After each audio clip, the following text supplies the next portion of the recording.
You can go ahead and start the meeting.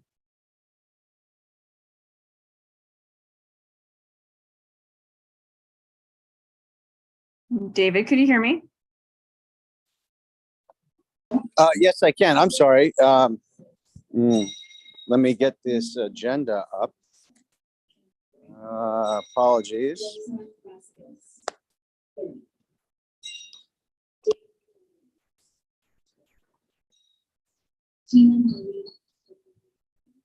Huh.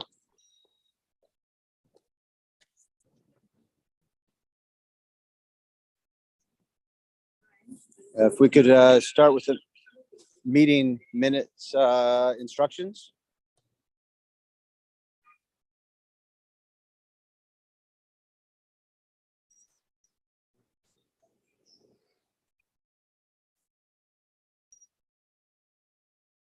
Roll call of members. Yes, so the meeting actually is going to proceed via teleconference in accordance with Government Code Section 54953E2 in order to protect the health and safety of staff, officials, and the general public. Let me go ahead and do roll call for the members. Here.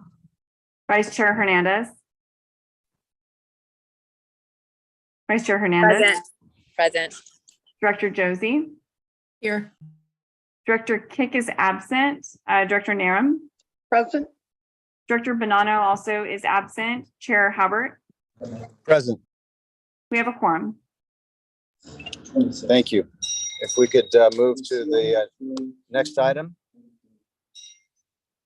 which is meeting open to the public. Members of the public who wish to speak, please raise your hand and be recognized for 3 minutes. Are there any members of the public? So we don't have any attendees in this meeting, and I did see public comments via email. All right, we'll move on to the consent calendar. Any items to be pulled or discussed?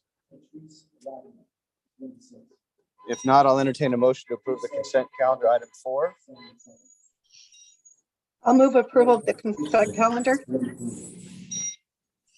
I'll second. Second, no written comments presented. I'll take a roll call, please. Director Bonanno is absent. Director Brown. Yes. Vice Chair Hernandez. Yes. Director Josie. Yes. Director Kick is absent. Director Narum. Yes. Chair Hubbard. Yes. Motion passes. Thank you. Then item 5, long range plan. Okay, I'll start this off and hand it off. Today, we have with us Thomas Whitman and Peter Soderberg. They are with the consulting firm of Nelson Nygaard, the same firm that did our short-range transit plan and the COA back in 2016 or so. So they're here today to kick off the long-range transit plan board input session. And I'll hand it off to Thomas Whitman to take it from here. Hey, good afternoon. I'm Thomas Whitman with Nelson Nygaard. We're, one of my colleagues and I, Peter Soderberg, are going to be walking through, a couple of different things, little discussion about the long-range transit plan and some of the things we intend to do with that.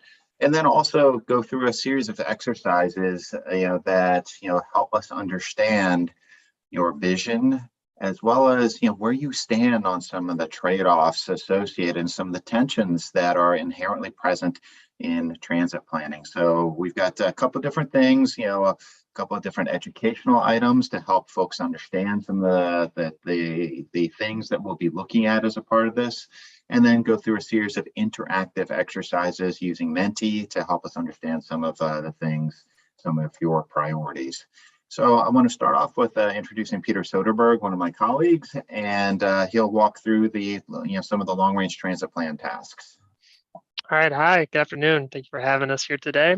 So like Thomas mentioned, I'm going to start by walking through some of the specific tasks and real elements of this long-range transit plan that we're going to be focusing on over the next few months.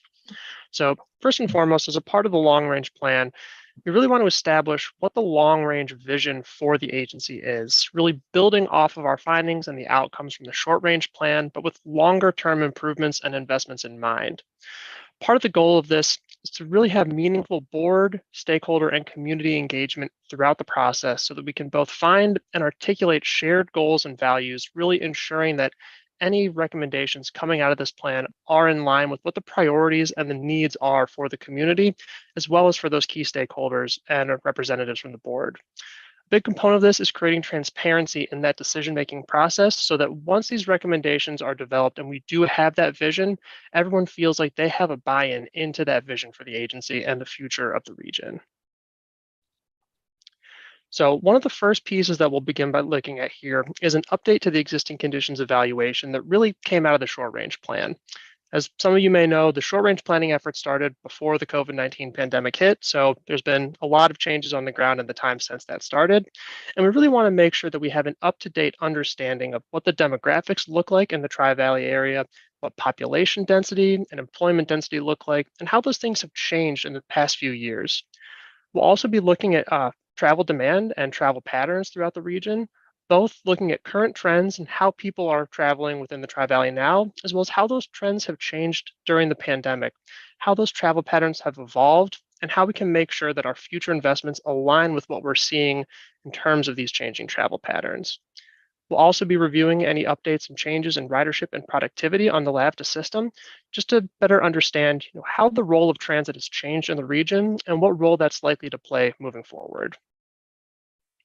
Next, as I mentioned before, we want to make sure that this vision is really guided by community priorities, making sure that everyone has an opportunity to weigh in, make their priorities known, and make sure that they have an opportunity to review what this vision looks like and have their voice heard. So we'll be using a series of opportunities throughout the process, including public meetings so that people can tune in, let us know what they think about our process, as well as what that vision looks like. Ongoing engagement with both the board as well as key stakeholders in the region so we can find out what their needs and priorities are and what your vision looks like for the future. And finally, recognizing that not everyone has the time or interest to tune into a specific public meeting, but may be willing to take a brief online survey to let us know what their priorities are, what they need out of their transit system in the long term, and what they think of any potential vision we have for the future. So being able to incorporate all of these goals into one cohesive outreach plan. Next, once we have some of those initial demographic findings, as well as some of that feedback from the community, we'll begin developing some initial strategies that really align with a few different areas.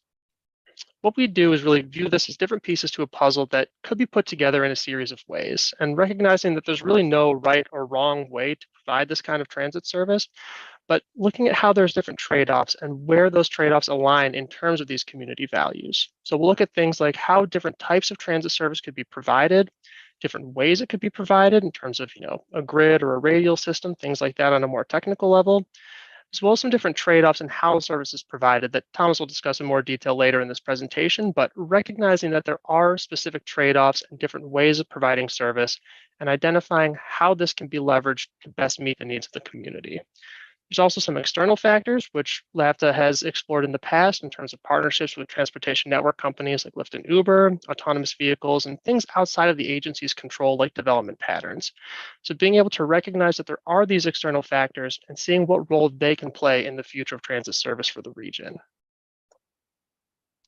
And finally, once we have those initial strategies developed, we'll work on developing final recommendations that, again, both reflect that technical analysis and community input that went into the process.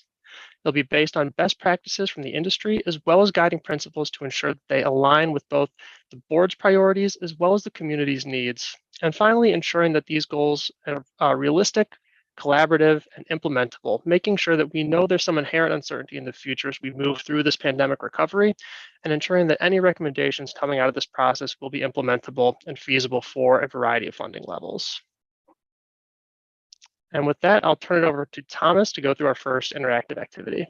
All right. One of the things, that we'd like to do is two different pieces here. First of all, getting y'all to, to use Menti for the first time. That's on the next slide. But also want to give you a little thought and brain exercise right here. It's like fast forward 10 years from now. So long range transit plan, a newspaper or a blog, whatever we want to call it, just released a headline about LAVTA service.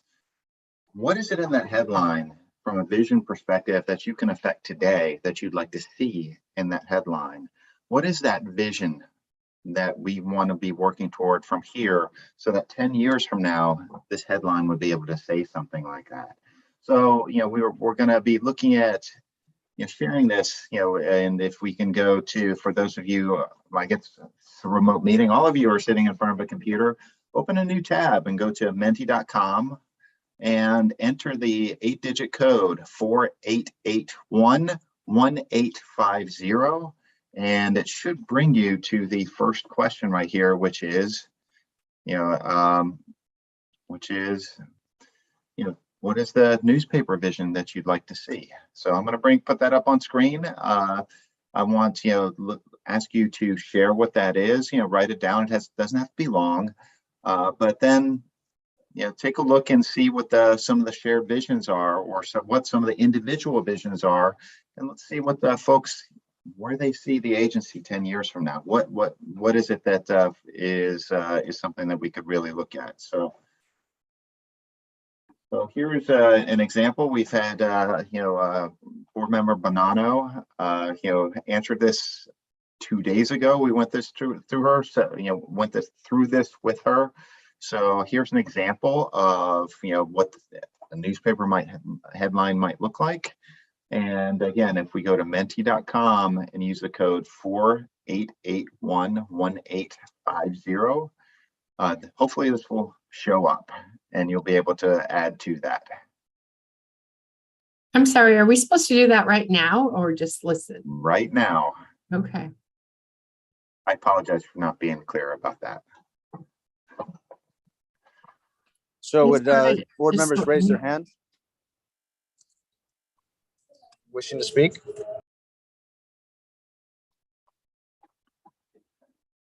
Could you repeat the instructions? I'm sorry.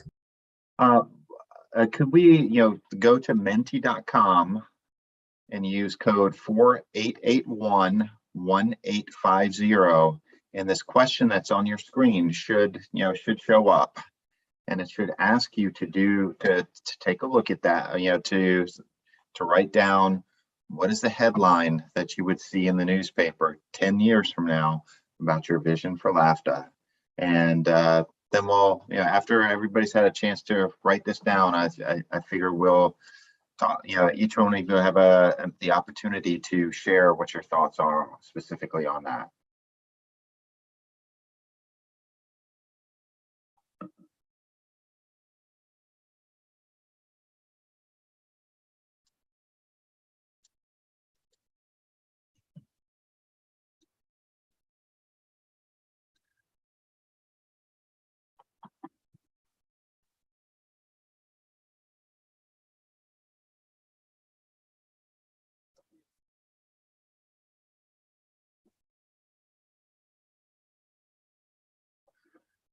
Like everybody's head is down, working hard.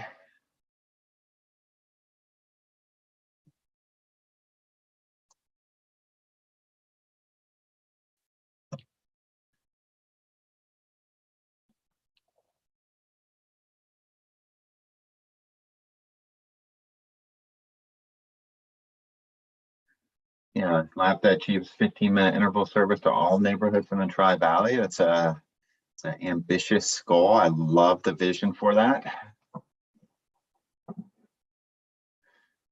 I think one of the Director Bonanno, two visions. She actually had two headlines to be fare free in the future, as well as 100% emission free. So another very ambitious vision for the future.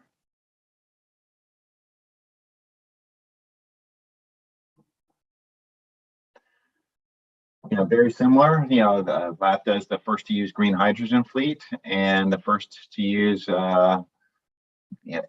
That's the autonomous vehicle fleet.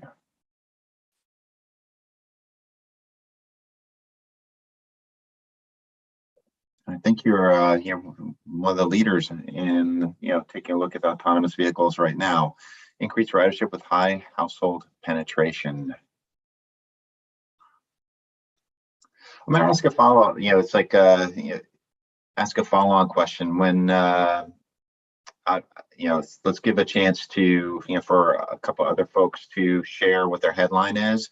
But the follow-up question is going to be increased ridership with how high household penetration. If you can just explain what you meant by the high household penetration. I think I know what you mean, but I just want to make sure we're all on the same page.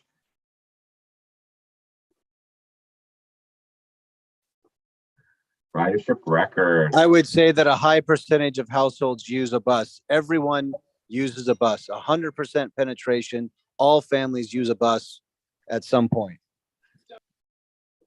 Great. That's what I thought you meant, but I just again wanted to make sure that that was the appropriate interpretation. So, multiple people saying things about zero emissions, as the future vision for service. Are there any other, I just want to make sure, how many numbers are we waiting for? Is it just 4 directors on this call? Or is there a 5th or a 6th? I submitted mine and I'm not sure, I have not heard you read it yet.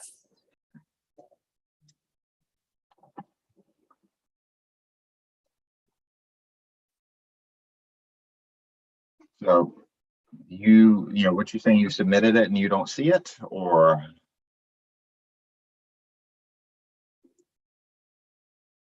Correct. Correct.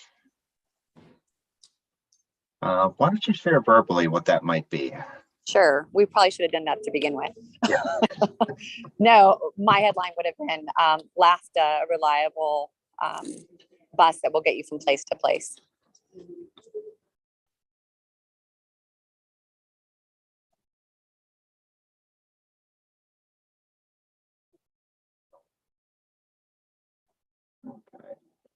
Yeah, one of the things I look at, some of the, if does anybody else want to, take a brief moment and, talk a little bit about what the thought process was behind what your headline vision was?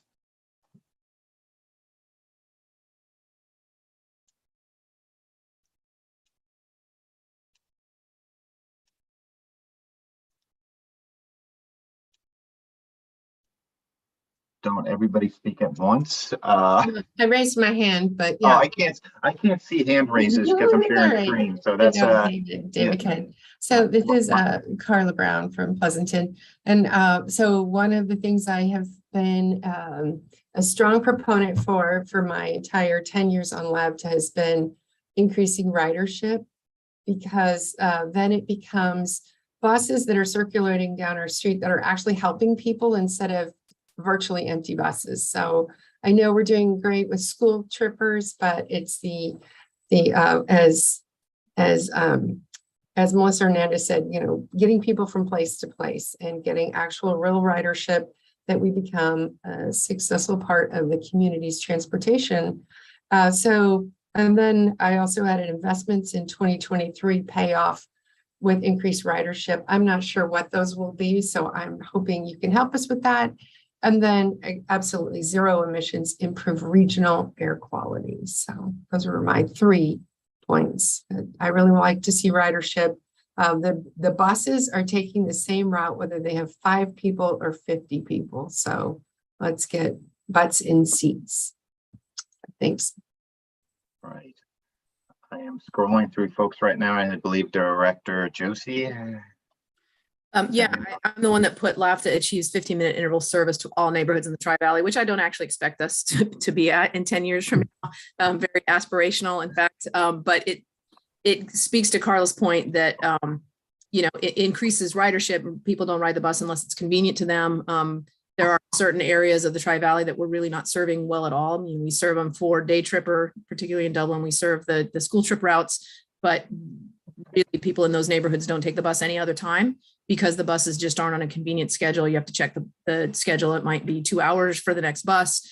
Ridership can either spiral up because it's convenient, or it can spiral down because it's not convenient. And so I'd like to see, us have people take the bus because they don't have to think about taking the bus, because the bus is just there and reliable and gets them where they want to go. Yeah. Thank you. Anybody else? And I'm trying to scroll through. I got a very small screen right here. Would like to share what their thoughts are on that. And if not, I'll continue on to the next section of the presentation. But anybody else want to speak up and share their thoughts on this? Well, I will. So I have the green hydrogen just because we're kind of headed that way anyway, with feasibilities and land purchases to set up a plant and so forth. And then I'd like to see at least partial use of semi-autonomous vehicles, because in theory we would save money. We could have then more buses to get to the point of, being even more convenient and getting, as I think was said, butts in the seats, which is the ultimate objective, I think.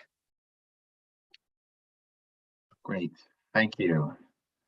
I think one of the things that strikes me is the focus on ridership and also the embrace of new technology here.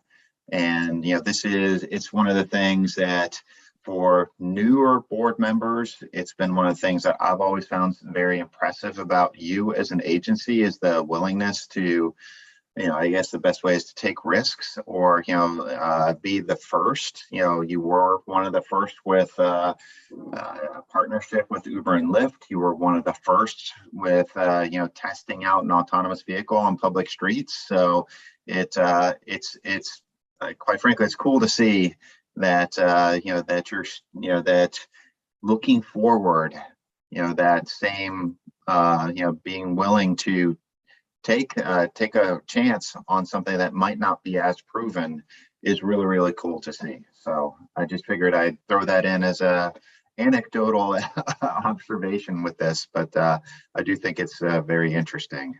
So let me try to see how the switch back to presentation goes. There we go. It actually worked. And let's talk a little bit about considerations in transit planning. And this is really to try to get an introduction. It's our understanding that some of the directors are a little bit newer, and we just wanted to give an overview of some of the things that, what makes transit a success. And what are some of the things that the agency can control, and what are some of the things that are beyond the agency's control? And if we think about it, like a series of things go into the success of how many people use the service, how many people ride the service, and what it might look like. And it includes everything from density and the types of land uses that are there. There's certain types of land uses that are going to generate or have the potential to generate more ridership than very low density single family homes or an empty field with just scrub grass growing on it. It also means that we take a look at what is the built environment. It's not just what type of development is out there, but is there sidewalk? Is there a convenient way to get across the street? Is there, is there a safe places for people to walk to and from services? It also comes into play, what are the community goals and needs? I mean, if are there ways for service that's out there to move through congestion, such as the HOV lanes or priority treatments at signals?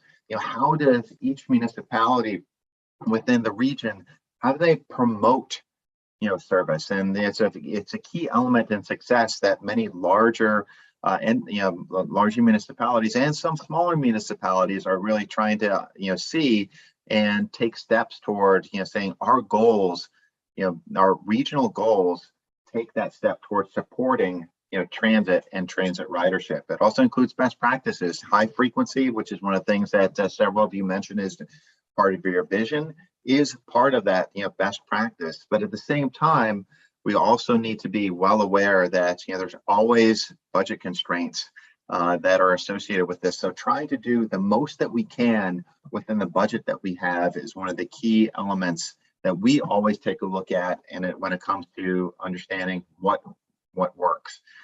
I mentioned density as one of the key things here, and density is one of the key elements, whether or not transit is going to be successful. It's gonna, when we say be successful, is carry a lot of people.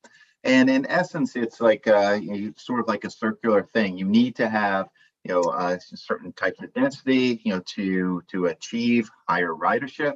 At the same time, you need to have high quality service, and you do have certain high quality service corridors with routes 10 and routes 30 that help support that land use. And in an ideal world, that higher level of density as growth occurs, supports, and creates ridership from the transit agency, which causes the agency to increase service, to have more corridors that operate every 15 minutes, for instance, and that creates an additional push or creates more foot traffic, and creates the impetus for more development or different types of development, and it creates a virtual circle so that a region can grow, transit ridership can grow, and that the supporting land uses come into play. Some of the things that help make this happen are like a frequent transit service that comes every 15 minutes or more, and also recognizing that not everybody is going to be able to live based on the development patterns, is not going to be able to live on a corridor, on a route that comes every 15 minutes, but recognize there has to be other ways to get folks to major destinations or to the overall route network, or in the Tri-Valley's case, to BART. And one of the other tools to make sure that this virtuous cycle does happen is to begin looking at transit priority in the roadways. How can buses, how can vans, how can vehicles get to their destinations faster and provide a reliable way for folks to get to their destinations? The other thing that when we think about what are some of the transit supportive factors, that we call them the 7 Ds, but really it has to do with density. It has to do with the diversity of land uses. If it's all residential, it's not going to generate as much ridership as a mix of uses that includes housing, it includes commercial areas, includes shopping, includes medical land uses, and includes educational land uses. It incorporates from a built infrastructure perspective. Are there sidewalks? Are there ways to get to and from a destination? Is it accessible for all riders? And what does that development pattern look like? If there's large setbacks, if a store is a quarter mile through a parking lot, it's going to be a lot less attractive for a potential user to have to walk through that parking lot than it is to have that front door in the near vicinity of a transit stop.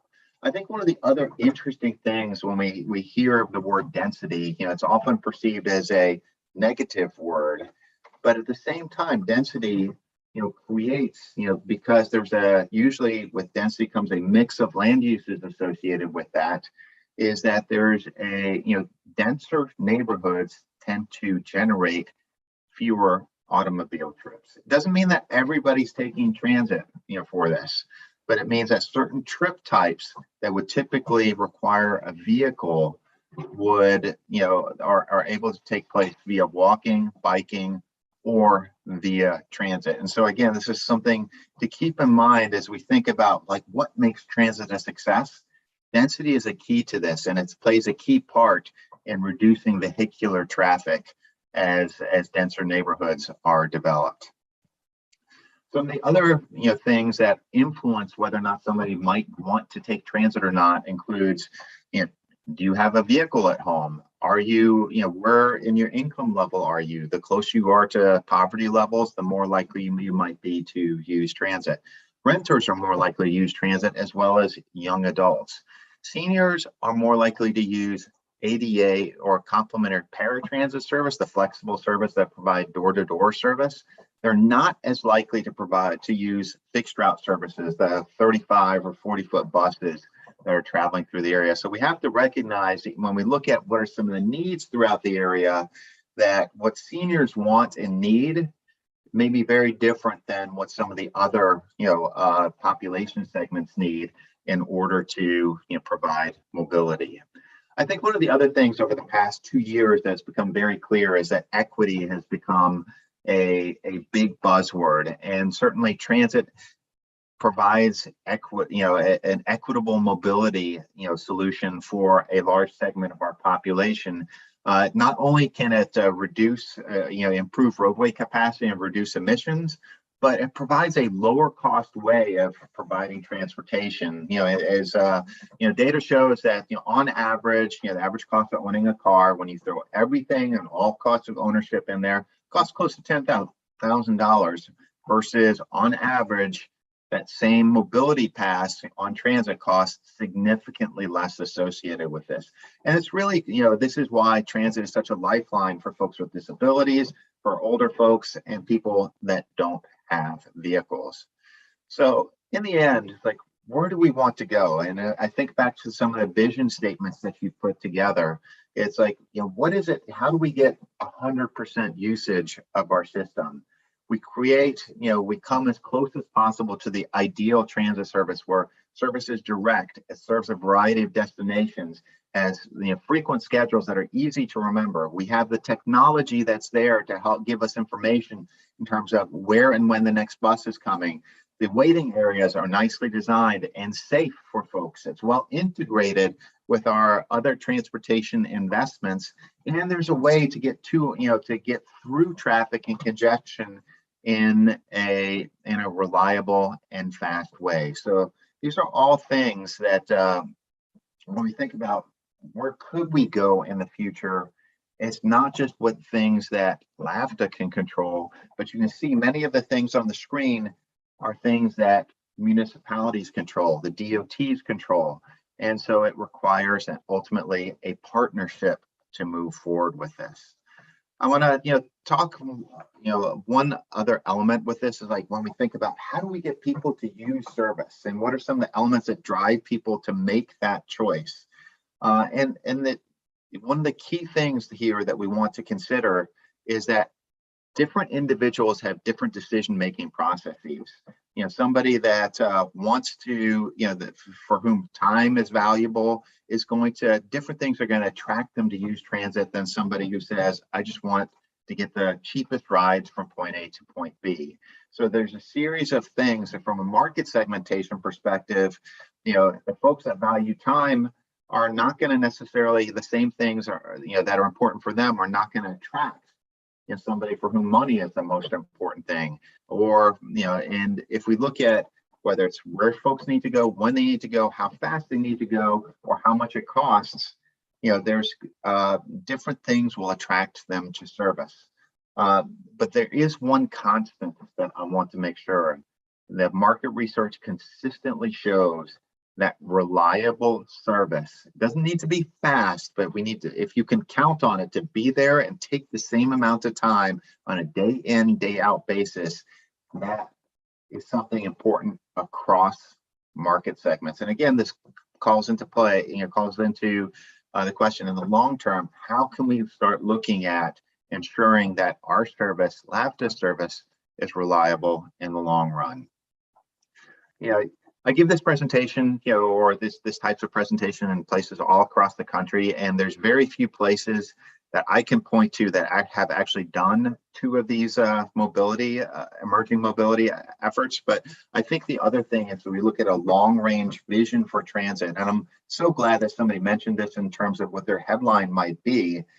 It's not just where does a 40-foot bus go, but what are other options that can provide mobility in an area that has a diverse series of land uses, such as the Tri-Valley does. And this includes partnerships with TNCs, it includes autonomous shuttles, and it also includes microtransit, which is in essence an agency operated flexible vehicle that uses an app or phone call to, to get a ride to or from someplace. So the long-range transit plan is not only going to be looking at where does a bus go, but also focus on some of these different elements as well. So with that, before I move on, are there any questions? I just covered a lot of like high level introductory. Here's some of the things that are important from a transit planning perspective. Are there any questions before we move on to a transit planning trade-off exercise? I see Commissioner Brown. Yeah, thank you. Thomas, thank you for sort of the big picture. But as I recall, when we did long range transportation discussions here at LAVTA previously, we looked at that interconnectivity between BART, and that was something that this board or other previous members of this board put a lot of emphasis in that connectivity. Somebody rides BART into Pleasanton, Dublin, and they need a way to get to work or a way to get home or something. And that was a great way to pick up a rider. And as long as we coordinated with BART, for example, now we know BART ridership is down. And since that was a cornerstone of many of our riders, I wondered if you had any inside information about when will BART ridership pick up again. I see traffic on the freeways picking up, but BART ridership, especially those parking areas, are still very empty. So that's one. And my second question is, we focused a lot and invested significantly in autonomous vehicles. When do you expect that to take off? Or are we just an R&D test center? Thanks. Okay, let me try to take each one of those. The first piece is BART ridership. The Bay Area is the slowest area in the country, to my knowledge, to recover its downtown employment, concentration. And BART has, and we see that as a reflection of what BART ridership is looking at. That being said, I do, I think the last time it did a presentation, we said, okay, don't expect, BART ridership to be back to 50% in like 1 or 2 years. And here we are 1 or 2 years later. And I believe BART is, and I don't know today's number off the top of my head, but it is not that far from 50% of what it was before. And it might be 60% now, but It's 40, Thomas. 40. Yeah, it's 40. There was just an article in yesterday's paper. It's 40%.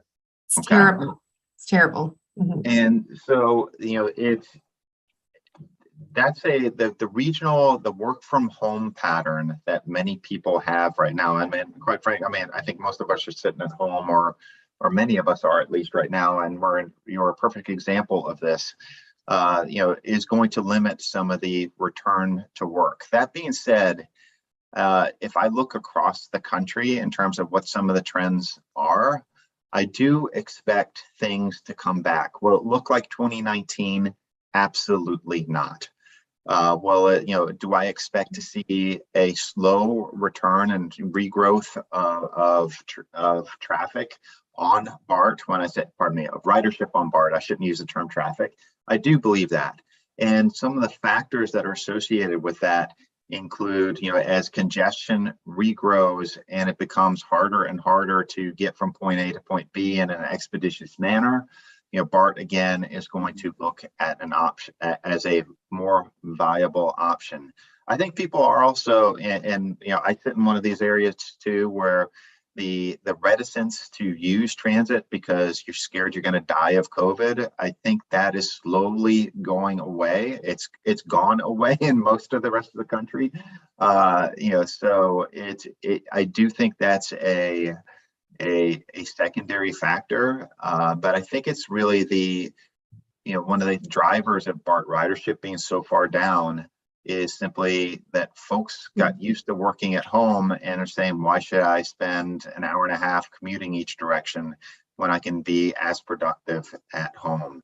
And what I think is going to happen is that we're going to see Tuesdays, Wednesdays, and Thursdays have, get closer to, and as I did not say close, not equal to, but closer to what 2019 ridership was eventually.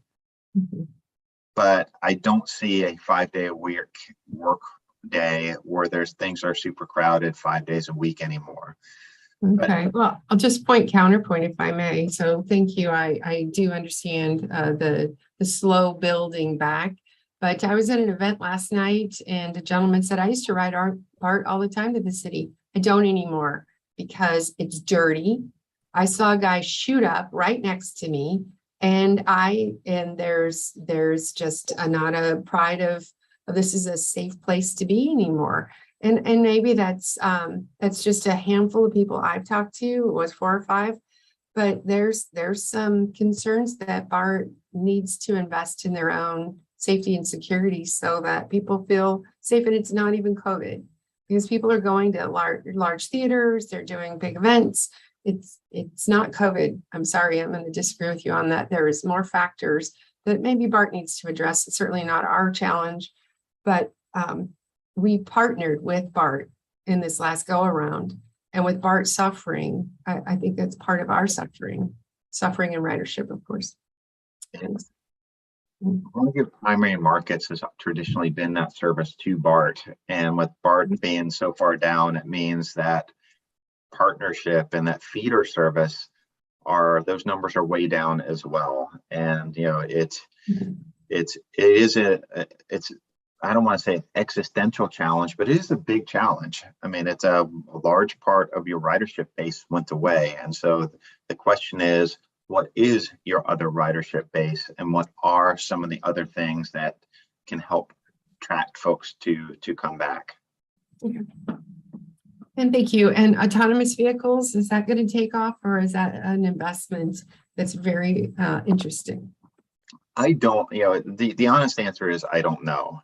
I would love for it to take off because it solves a lot of challenges. I mean, it's a lot easier. I mean, on the one hand, the promise is, oh, we don't have to have somebody in the vehicle. On the other hand, the very issue that you just brought up of somebody shooting up in the vehicle or hanging out in the vehicle, a homeless person hanging out in the vehicle, the people that have tried this and from a demonstration project perspective are often saying we need to have somebody security in the vehicle to ensure that bad behavior doesn't happen. And so if I think about the challenges that transit agencies having attracting operators, this is a way to get around that. It's a lot easier to find security personnel than it is somebody with a CDL. And so I'd like to think that it's going to become more prevalent, but do I think it's going to be a mature technology within the next 5 years? No, I do not. Great, thank you. Anyone else with questions? Seeing none, I guess, is this the end of the presentation?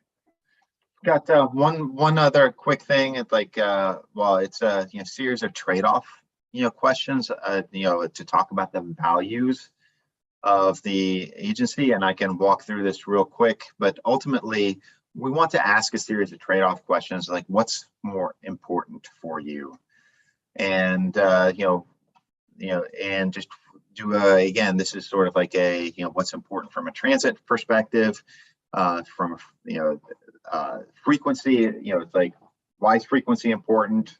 It causes people to wait less, travel more conveniently, make better connections, and know that if you missed your bus, that there's another one coming. From benefits of span of service, we know that the job market has fundamentally changed, and COVID has made this even more evident. That 9 to 5 is no longer the normal work times. Everybody works whenever they can or whenever they want to, but service workers in particular are held to a different schedule, and it never was 9 to 5 for them, most of them.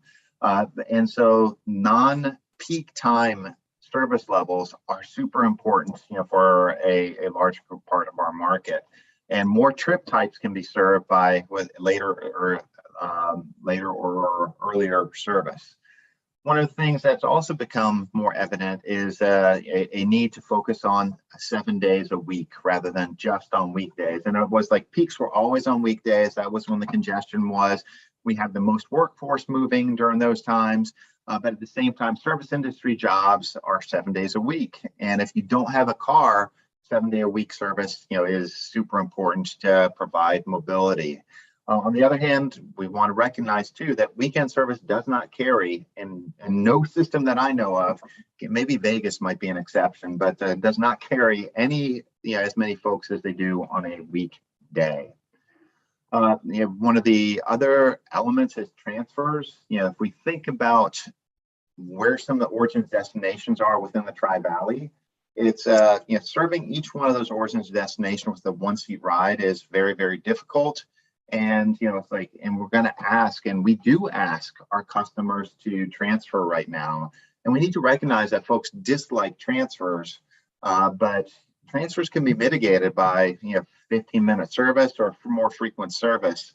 And if we ask folks to transfer, it typically means we can invest more in frequency in certain corridors and don't duplicate one another. I think one of the other things that we want to talk about in terms of a long-range vision and trade-offs is directness of service. The more direct the service is, the faster travel times can be, and the more likely folks will use the service. On the other hand, there's certain folks that say, I want to have front door access to a hospital, to a senior home, to a school. You need to provide me a shorter walking distance. And what that means is it's longer, slower travel times on the bus routes and higher operating costs. So again, there's an inherent trade-off associated with that. Likewise, there's an impact on bus stop spacing and how fast service can be. Local bus stops are typically between an eighth and a quarter mile. And as we get higher levels of bus service, whether it's enhanced bus or bus plus or bus rapid transit, it means bus stop spacing gets to be more than a quarter mile so that the buses can travel faster. Yet we're asking folks to walk further in order to get there. And so one of the inherent trade-offs is it okay to ask people to walk further to service so that our bus speeds can actually be more competitive with driving? And last, one of the other trade-offs that we'll want to take a look at is, are there, there's a demand for local service and providing quality service to all residents within the Tri-Valley. But one of the other things in previous planning studies and is also providing commuter services, that take us to job centers outside of the Tri-Valley. And, so the local services, serve trips that have origins and destinations within the Tri-Valley that tend to have higher ridership and have lower operating costs. But commuter services can take vehicles off the road. They provide more congestion relief, but it has higher operating costs. And overall, from a bang for the buck of how much ridership you're getting for the service that you're putting out there, it's higher cost as well. And typically you also need a park and ride that goes with that. So I want to walk through using that as a high level introduction. Again, going back to the Menti, we've got a couple of questions for you in terms of, how do you feel about some of the trade-offs associated with this? So it's like 6 more questions. And I'll throw it up on screen right here. It's like, how should LAVTA approach service and span? Should we provide more frequent service? Let's say, we're looking into the future, we have a limited budget. Should we invest that in providing more frequent service, but for a shorter amount of time? Or should we look at less frequent service, but make sure that we can operate earlier or operate later? What's more important? And again, there's no right or wrong answer associated with this. But it's really a question of like, where, as we look at a vision for what the future should be, and a prioritization for future service investments, where should we be, where in the range of investment strategies, do we fall as a part of this?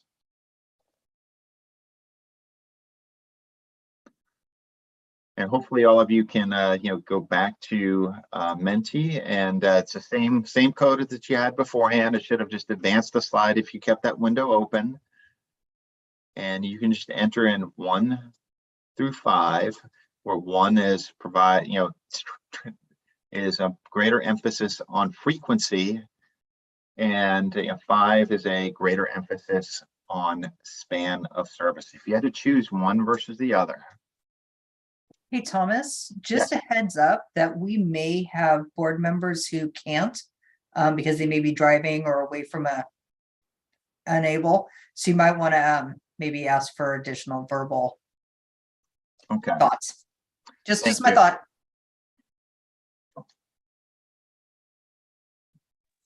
if anybody's unable to enter the website, just shout out your answer. If you can safely do so. If not, we'll skip that.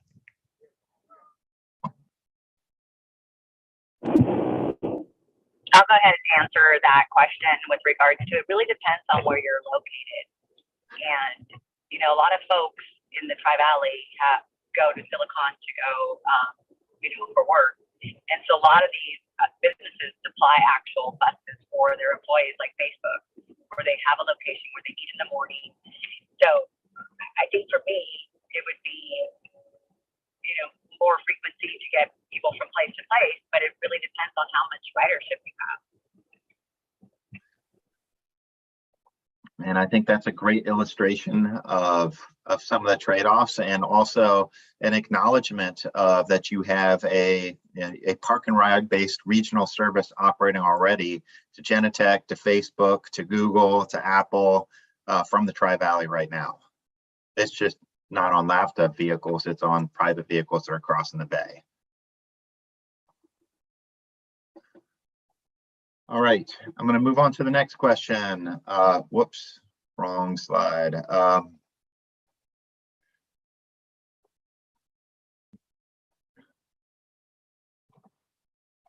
should LAVTA approach coverage? Should we provide, you know, again, should we look at expanding to provide, you know, service to more areas?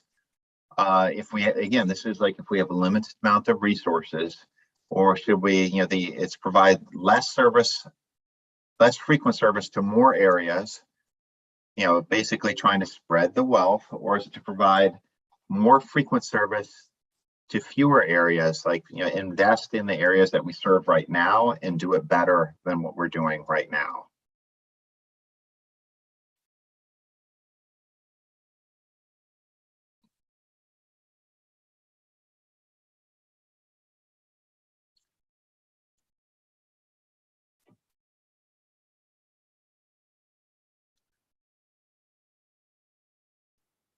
This is a tough one too. A lot of middle of the road right here. And again, there is no right or wrong answer right here. And I believe one of the directors is driving. I'm not sure if you would like to verbally chime in. Yeah, I think for me, it's if you have something that generally needs more help and needs more work on, then it's better to make that close to perfect before you get any bigger. Sometimes getting bigger doesn't mean necessarily making more money. It can cause, in my opinion, a little bit more friction. Yeah. Great. Thank you. Yeah, and kind of in support of that, if I could, you had said density is important. So running more frequency in dense areas and business parks instead of the sprawl with infrequency. So that sprawling area or span may have low ridership, even if you are coming every 15 minutes. So go to the density areas and do it frequently. Yeah. Thank you for that explanation of your answer. How should LAVTA approach days of service? You know, it should we provide, you know, again, we have limited amount of resources. Should we look at providing less weekday service and more weekend service?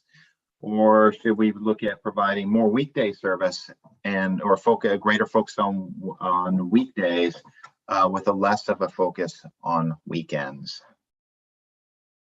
We have our first 5 or a 1 on this question. So somebody feels strongly about this one.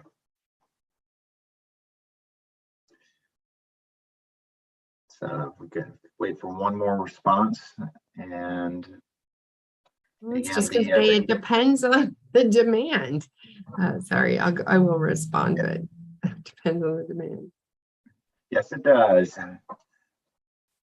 Again, there's no right or wrong answer to this. It's a matter of, you know, it's like where, it's sort of like on a spectrum. It's like where on a spectrum do you fall? And to me, it's always fascinating, like depending on where we go, like these answers differ.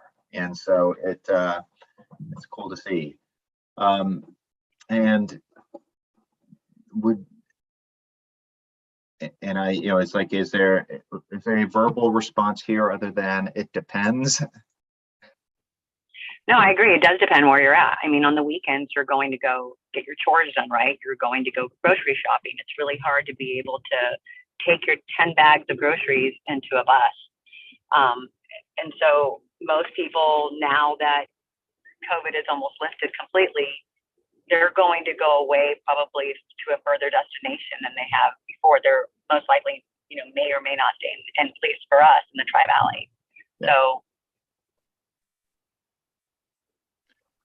All right, a couple more.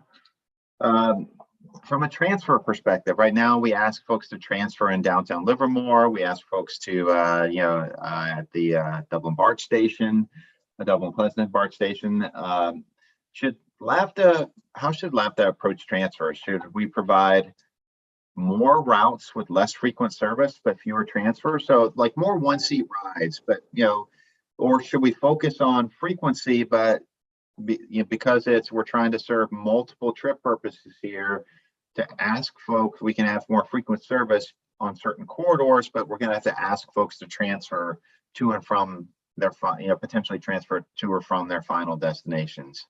How do you feel about transfers? Is it more important to get one-seat rides, or is it more important to say, hey, if we provide quality service, we feel like that transfers are acceptable?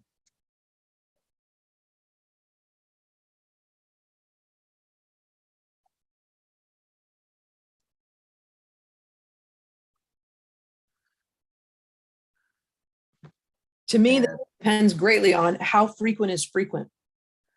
It's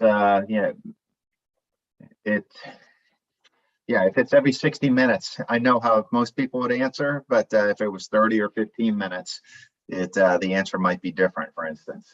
Well, even between 30 and 15 minutes, the answer might be different, right? I mean, if we're asking people to transfer twice and both transfer times are 20 to 30 minutes, that's probably enough to keep somebody from riding the bus or LAVTA, whatever. It's the bus, it's a shuttle, whatever.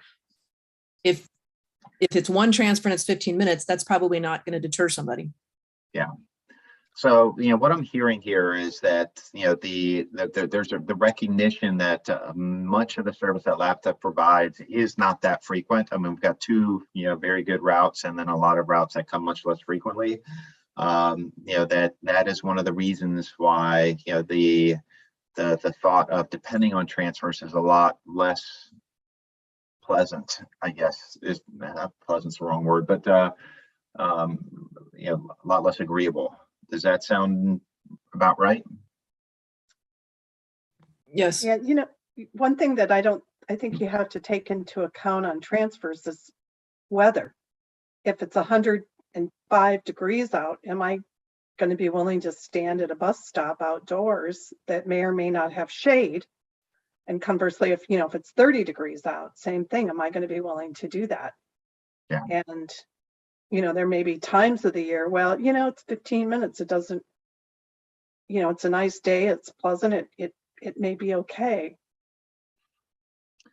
Yeah, and there's actually is a relationship between weather and how many people decide to ride for that very, very reason. All right. Got two more. How should LAVTA approach directness? Is it providing slower and less direct service with shorter walks, or should we provide faster, more direct service, but expect our passengers to walk longer to bus stops? How do you define longer? Up to a quarter mile. Okay. The average person does not walk more than half a mile will not walk more than half a mile to a bus stop. They will walk up to a half mile to BART, for instance, but not to a bus stop.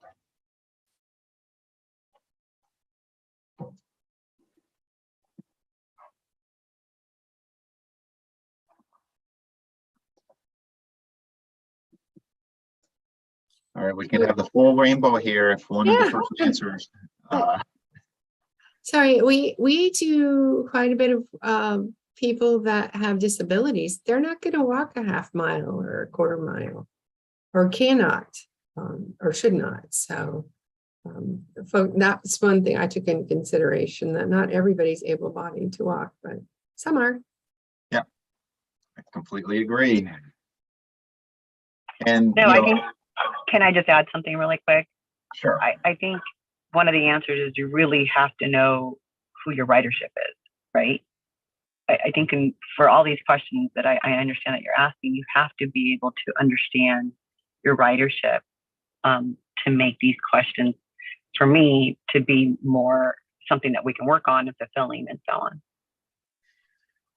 There is definitely some truth to that, and thankfully, I mean, we do have some information from the previous onboard surveys that help us understand what the percentage of folks are that have disabilities, how many senior riders there are, how many folks are going to school, how many folks are going to work. That helps us, frame some of these super high level. These are super high level type of trade-off discussions. But then we take what we're seeing here, and we look at, like, how do we apply this to these theoretical questions to the real world. And so that is the follow-on step afterwards. Like, what does this mean in relationship to our market? So, but I also wanted to make sure that this stayed within a reasonable amount of time and not go into in-depth discussion of every question from a market-based perspective. So trying to find an appropriate balance. So much like the previous question is, like, how should LAVTA approach bus stop spacing? Serve many stops that makes the service slower but reduces walking distance, or serves fewer bus stops to speed up service but increase the walking distance. It's interesting to me that this is, there's also a range of distribution right here, and I expect the past two questions to be very, very similar. Usually the responses are. So, last question: how should LAVTA approach service types? And is it focus on or improve the local bus network, or focus or improve on commuter bus network? We don't have computer bus network. Am I missing that? I mean, other than going to BART and back, we don't try to take on things like replacing the Genentech bus or the Google bus or Apple bus. In the past, you've had service up to Walnut Creek, for instance. That is a commuter bus, or San Ramon too. Oh, that bus. Okay. And there's definitely, as a part of previous outreach efforts, have heard a lot about providing service to San Jose or other regional connections, maybe on the 680 or the 580. So you fill in the blank, depending on how you make your turn, one way or the other. But these are all things that we've heard in the past. And again, as we look at what's most important, this is much more of a policy question than some of the previous ones were. Where should we, as we look at what the options are for LAVTA as a part of the long range planning process, we're not suggesting we take over Genentech service or Google service or Apple service. I mean, they're going to do what they're going to do. But are there other opportunities that LAVTA should be looking at here for commuter bus services? And it looks like a definite trend toward, or a greater emphasis on improving the local bus network. So with that, are there any, were there any surprises? It's like looking at these results, any surprises, any things that, that really stood out to you? I know we talked about each one of these a little bit already.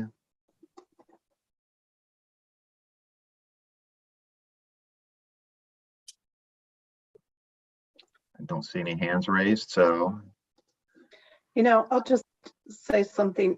This this may be a bit too in the weeds, but part of this would seem like, if your vision or looking long-term at ways to use technology and things and try to cut costs so that you can fund these kinds of things that we want, or that I think, there were some pretty clear trends in here that you want to accomplish, without having to, ask yourself, where am I going to go get the funding to implement this? And you may still have to do that, but not to the degree if you're able to capture technology and things that help you be more efficient and therefore save money. Yeah.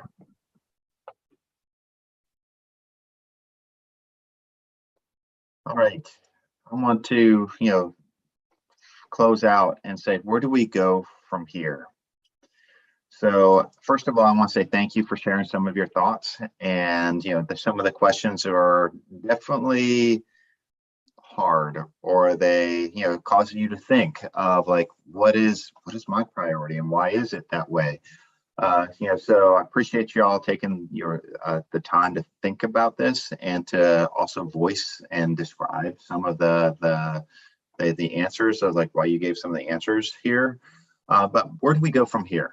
And so the first part is that we're going to update some of the existing conditions that was done in the short range transit plan a couple years ago, with newer demographic information, newer population employment information to form the basis of the long range transit plan. We're also going to have an outreach period where we're going to ask the community as a whole, what are some of the needs within the community? What is your vision for where LAVTA and what types of markets LAVTA should serve, and what some of the needs are within the community that are not being served right now? And then ultimately, with a combination of policy guidance, the needs guidance based on projected future travel demands, and what the public has told us in terms of what some of those priorities are, develop a vision for service that incorporates the technology, the service types, and the frequency and network of how we're going to address, or how we're going to look forward to addressing the mobility challenges, not just today, but in the future as well. So that concludes the formal presentation. And again, I appreciate you all taking the time to make this happen. Can I just sorry, I've asked a lot of questions today, but just a question. When I first moved to Pleasanton, we had school buses, but my first grader, second grader through fifth grader rode the school bus. And then when LAVTA took over, at least in Pleasanton, we're middle school and high school, and we no longer offer ridership to those lower grades. However, with dedicated school trippers, I wonder if that's an option to build ridership for those youth members, because the pedestrians, mom, dad drop-offs around these elementary schools is insane. I live near one elementary school, and it's such a traffic challenge that, a fourth grader, I realize maybe every first grader may not be the right choice depending on the individual. Maybe they're riding with their big brother or big sister. But has anybody, and Tamara has great history for this organization, if anybody has any thoughts from staff or from Nelson Nygaard about giving ridership to these younger children on a dedicated school trip, or even if it's a cutaway? Has that been discussed in the last 20 years? Well, let me start, and if somebody else wants to chime in, but I know of two. I've only seen it twice in two different systems in the United States. In Logan, Utah, which is a very small community, and it was like a very, I'm going to say, conservative community. And I asked about, how do they deal with a busload of, elementary school kids? And it's like, our operator, and the answer I got back was, we know these kids, and we have our operators have the green light to discipline the kids as necessary as well. And, so it's a smaller, tight-knit community. The other one was Montgomery, Alabama, where I happened to be following a bus that did a school trip. And I was stopped after I was following a bus to see where it went. And there was a security issue associated with it. And I got hung up in it, even though I said, it's like, I'm working for the transit agency. I was like, well, I need to show some ID, and we worry about the security of this. So, but that's the issue really, is like, most folks are willing to let it's pretty common across the United States to have middle school and high school kids riding public transit. But especially some of the younger kids might not be self-aware enough to be, for parents to feel good about that. And that's one of the and there's a liability issue with that as well, for the agency. And, I think it's, like I said, I've seen two examples. I've worked in like close to 60 different systems across the country. Those are the only two that I've seen it with dedicated service. So I know it exists, but it's not common. I appreciate that. I lived in the country, and so ever since I could step up the steps, I always rode a bus, but I realize it's different in a more suburban, urban area. So, okay, good answer. All right, thanks. I can tell you all that Michelle rode a bus to get to piano lessons in the second grade into downtown Long Beach, and she is still scarred for life. Remembers every episode. Anyway, that's not going to happen in the Tri-Valley. I'm not saying it's a bad idea, but I can just share with you lived experience. Okay, thank you. I grew up in a system where we rode the buses to school, and the number of operators we would need to run elementary school buses would be prohibitive, not to mention the number of buses. You aren't going to have little ones standing the way we have our older ones standing on buses. The costs, I would think, would be absolutely prohibitive to get. I mean, just speaking for Dublin, our elementary schools have 1,000 kids in them, some of them, between 800 and 1,000 kids in all of our elementary schools. And we have 8 elementary schools. So just the sheer number of kids, certainly not all of them would ride the bus, but I shudder to think at how many buses we would need and how many operators we would need, all in that short window of time. I can't imagine us going down that road. It would probably be like herding cats, like, you 7-year-old, sit down. Yeah. We have that problem with the junior high school students as it is. And I will just share a story. I luckily did not take this call because I wouldn't have responded as nicely as the person who did. But we had a parent who put an elementary school child on the bus. Well, didn't put him on, just let him walk to the bus stop. He got on the bus. And that particular day, his bus stop was closed because the city was doing some repair work. So he'd rung the bell because we're public transit. We're not a school bus. The driver dropped him off at the next stop because he'd rung the bell. And the parents called up furious because their child did not know how to get home from that bus stop and tried to put the blame on our driver, not on the fact that they sent their young child on a bus without any training. So I will never ask the question again. that was mortifying to me that someone even did that. And I started riding the bus, mind you, at 9. I took the bus to the BART station and took BART to San Francisco and walked to my mom's office. But I was a different type of child. The children in this Tri-Valley are not as street smart. Thanks. I rode a bus from first grade on, just over the hill in San Leandro. And the younger kids, we would be accompanied by our mother usually in that time. And the bus came and opened the door and on we got and off we went. And I don't feel scarred. I'm more scarred from riding AC Transit into downtown Oakland as a senior for a job. But back in those days, we also sat in the back of the station wagon with no seat belts. Yep, that's right. All right. Good experience. Thank you. Anyone else care to share? Then shall we move on or summarize, or is that the end of the presentation? That is it. Thank you. Thank you very much. Really appreciate that. With that, item 5 is closed. Item 6 notes that our next meeting is November 7th. And item 8 is adjournment.